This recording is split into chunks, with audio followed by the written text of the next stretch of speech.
Halo semua, perkenalkan nama saya Muhammad Zainal. Saya adalah perwakilan dari kelompok 6 PRD. Di sini saya dan teman saya, Cyril, akan mempresentasikan tentang tugas besar proyek rancangan bangun infrastruktur lingkungan, Bandalang Litertrek.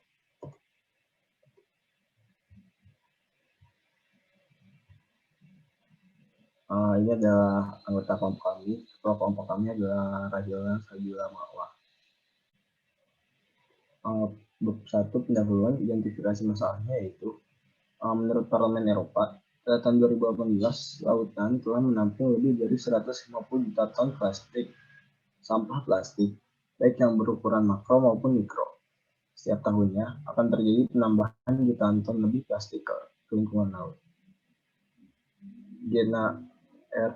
Jembek, Universitas Georgia, melalui hasil risetnya dalam jurnal Plastic Waste Input from Land into the Ocean, mengungkapkan bahwa Indonesia berkontribusi dalam pencemaran laut sebesar 0,48 sampai 1,29 juta metrik ton dari 4,8 sampai 12,7 metrik ton per tahun sampah plastik ke lautan dunia. Kondisi ini menempatkan Indonesia sebagai negara penyumbang sampah plastik laut terbesar kedua setelah Tiongkok.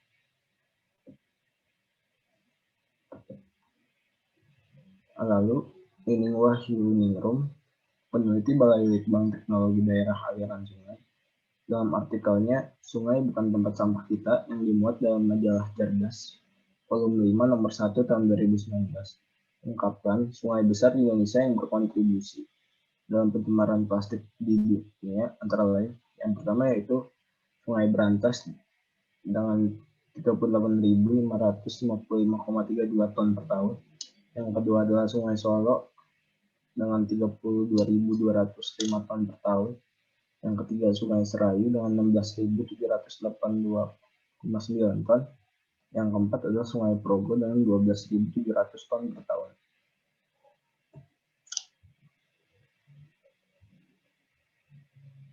Lalu implikasinya, tumpukan sampah plastik memiliki dampak estetika, ekologi, dan ekonomi yang luas di perairan tawar dan lingkungan laut. Dalam proses dekomposisi sampah plastik sebelum terurai secara sempurna, partikel kecil mencemari ekosistem di laut baik secara fisik maupun secara ekologi. Pada konferensi laut PBB di New York pada tahun 2017 menyebutkan limbah plastik di lautan telah membunuh 1 juta burung laut, 100.000 mamalia laut, kura-kura, dan ikan-ikan dalam jumlah besar tiap tahun. Main problemnya yaitu pencemaran perairan Indonesia oleh sampah plastik yang berasal dari daerah aliran sungai di berbagai wilayah Indonesia. Lalu kalau perumusan masalahnya, yang pertama, bagaimana spesifikasi, rancangan, dan konsep desain Bandalang Litertrek yang ideal dan efektif untuk menanggulangi permasalahan sampah plastik di perairan Indonesia. Kedua, bagaimana Bandalang Litertrek dapat menanggulangi permasalahan sampah plastik di perairan Indonesia. Tujuannya yang pertama yaitu untuk mengetahui rancangan dan konsep desain Bandalang Litertrek yang ideal dan efektif untuk menanggulangi permasalahan sampah plastik di perairan Indonesia. Yang kedua, untuk mengetahui cara kerja Bandalang Litertrek dalam menanggulangi permasalahan sampah plastik di perairan Indonesia. Ini kajian literatur tentang Bandalang Litertrek.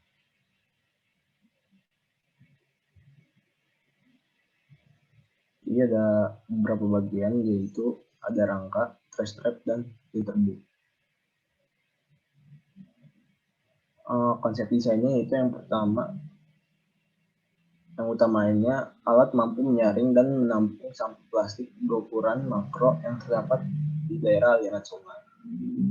Tujuan utama yang kedua yaitu alat mampu menyaring dan menampung sampah plastik berukuran mikro yang terdapat di daerah aliran sungai. Tujuan konsep desain visualnya itu alat tidak mengganggu lalu lintas perairan dan aktivitas lingkungan sekitar perairan. Desain teknisnya yaitu pengoperasian praktis dan dapat beroperasi selama 24 jam dalam seminggu. Konsep desain lingkungannya yaitu agar tidak menimbulkan emisi dan pencemaran lingkungan. Konsep desain ekonominya yaitu biaya produksi dan perawatan terjangkau serta tahan lama. Dan konsep desain yang terakhir yaitu estetikanya memenuhi nilai estetika. Konsep perancangan yang pertama menciptakan bandalang militer trap yang dapat menyaring sampah berukuran makro maupun secara ideal dan efektif. Yang kedua, pengoperasian bandalang militer trap tanpa bantuan mekanis dan dapat bekerja. Yang ketiga, bandalang militer trap desain terpilih terdiri dari rangka, liter boom, trash trap, remote filter, dan jaring tambang. Yang keempat, menekan biaya seminim mungkin. Batasan kondisi yang nggak bisa dirawat dan dari aliran sungai berarus tenang. Lalu lebar sungai harus lebih dari 3 meter dan volume sampah yang dapat ditampung sebesar 2 kali 1,8 kali 2,9 meter atau 10,44 meter kubik. Persyaratan air yang diperlukan, yang pertama membutuhkan 8-10 inci untuk pengapungan, tetapi memungkinkan di daerah kering untuk sementara. Yang kedua, bekerja secara efektif dengan laju aliran 8-10 kaki air per detik, tapi dapat dirancang untuk menahan laju aliran yang lebih tinggi. Yang ketiga, ideal untuk area berarus dengan lebar 6 kaki. Yang keempat, efektif di sungai, anak sungai, danau, gorong-gorong, drainase dengan cekungan pasang, surut, pelabuhan, dan lain-lain. Yang kelima, fleksibel dengan ketinggian air dan sangat ideal ketika pasang surut. Yang keenam, sampah yang terperangkap di perangkap tidak akan terlepas oleh angin, arus yang berombak, atau pasang surut. Jadi ini tabel elemen sama fungsi elemennya. Yang pertama itu rangka. Fungsi utamanya yaitu mempertahankan bentuk bandalong. Hubungan dengan elemen lain yaitu rangka terhubung dengan pipa, jaring tambang, dan tali penahan. Fungsi mekaniknya yaitu statis, materialnya terbuat dari aluminium. Yang kedua, pipa. Fungsi utamanya memberi daya apung pada alat. Hubungan dengan lainnya, pipa dipasangkan pada rangka. Fungsi mekaniknya adalah statis. Materialnya berasal dari polietilen. Lalu yang ketiga, elemennya trash trap. Fungsi utamanya mencegah sampah melewati alat.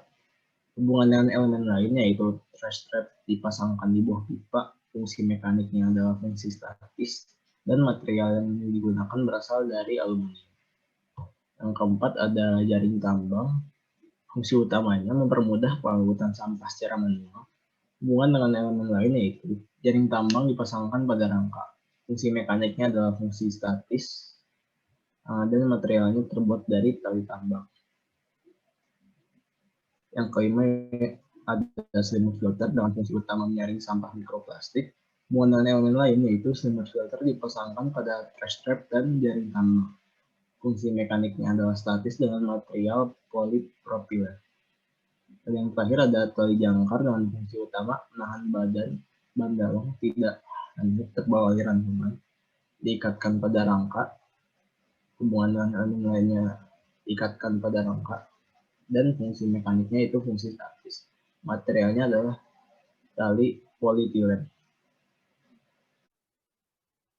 Selanjutnya ada RAB dalam konsep perancangan di total keseluruhan sebesar Rp8.685.320. Dan ini adalah sketsa dari bandalang liter trap dari tampak atas seperti ini. Lalu selanjutnya ini ada tampak atas juga. Ini adalah tampak depannya. Yang kanan dan yang kiri tersebut, yang ke bawah itu adalah selimut filter. Ini ada tampak samping. Dan ini adalah detail bagian dalam dari bandalong liter trapnya. Dapat dilihat keranjang dipasangi oleh jaring. Ini adalah flowchart mekanisme kerja bandalong liter trap. Pertama-tama bandalong liter trap, sampah masuk. Apakah ukuran sampah lebih besar dari 6 cm? Kalau misalnya iya, sampah akan terperangkat dalam jaring dan keranjang. kalau misalnya jaringnya belum penuh, belum diangkat, tetapi kalau misalnya sudah penuh, jaring berisi sampah diangkat menggunakan kren dan pengait. Lalu jaring dipasang kembali dalam keadaan kosong, lalu sampah baru akan masuk. Kalau misalnya sampahnya lebih kecil daripada 6 cm, sampah lolos melewati keranjang dan jaring, sampah-sampah tersebut akan terperangkap dalam selimut filter. Kalau selimut filternya belum penuh, belum diangkat, ketika sudah penuh, selimut filter diangkat manual oleh manusia. Lalu filter kosong, sampah baru masuk, dan seterusnya. Ini adalah video animasi bandang lutut trap-nya. Dapat kita lihat bandalong hanya menggunakan aliran air untuk dapat bekerja. Alat ini menjebak sampah sehingga tidak dapat lewat dan tidak akan sampai ke laut. Dan nantinya sampah-sampah yang terjebak di dalam bandang lutut trap ini diangkat dan dibuang ke tempat yang seharusnya. Selanjutnya adalah instruksi perakitan. Titik-titik biru tersebut adalah kait yang akan dipasangkan oleh jaring. Jadi itu adalah tempat dudukan-dudukan yang akan dipasangkan jaring. Selanjutnya titik-titik merah tersebut adalah dudukan yang akan dipasangkan pada selimut mikroplastik. Instruksi perakitan yang pertama, saat sudah mengapung di sungai, alat ini dipasangi jaring dan filter mikroplastik pada dudukan yang telah disediakan seperti gambar tadi. Lalu cocokkan nomor yang terdapat pada dudukan kontainer dengan pengait pada masing-masing jaring dan selimut filter. Jadi jaring dan selimut filter tersebut didesain sedemikian rupa agar pas terhadap kontainer dan liter booms pada bandalong liter trap. Nah, ini ada kesimpulannya. Desain bandalong liter trap yang ideal dan efektif dalam menanggulangi permasalahan sampah plastik di perairan Indonesia. Lalu kesimpulan kedua, bandalong liter trap menyaring dan menampung sampah plastik yang mengapung di das sebelum akhirnya diangkut ke daratan, sehingga sampah plastik tidak sempat menuju ke lautan. Sarannya, bandalong liter trap hendaknya dapat digunakan sebagai salah satu alternatif terhadap masalah pencemaran sungai oleh plastik mikro maupun makro pada aliran sungai. Dengan adanya rancangan alat bandalong liter trap ini, hendaknya diharapkan bahwa desain ini dapat digunakan untuk perkembangan teknologi di bagian sanitasi plastik maupun sungai. Kami harapkan adanya kritik dan saran yang membangun. Terima kasih. Sekian.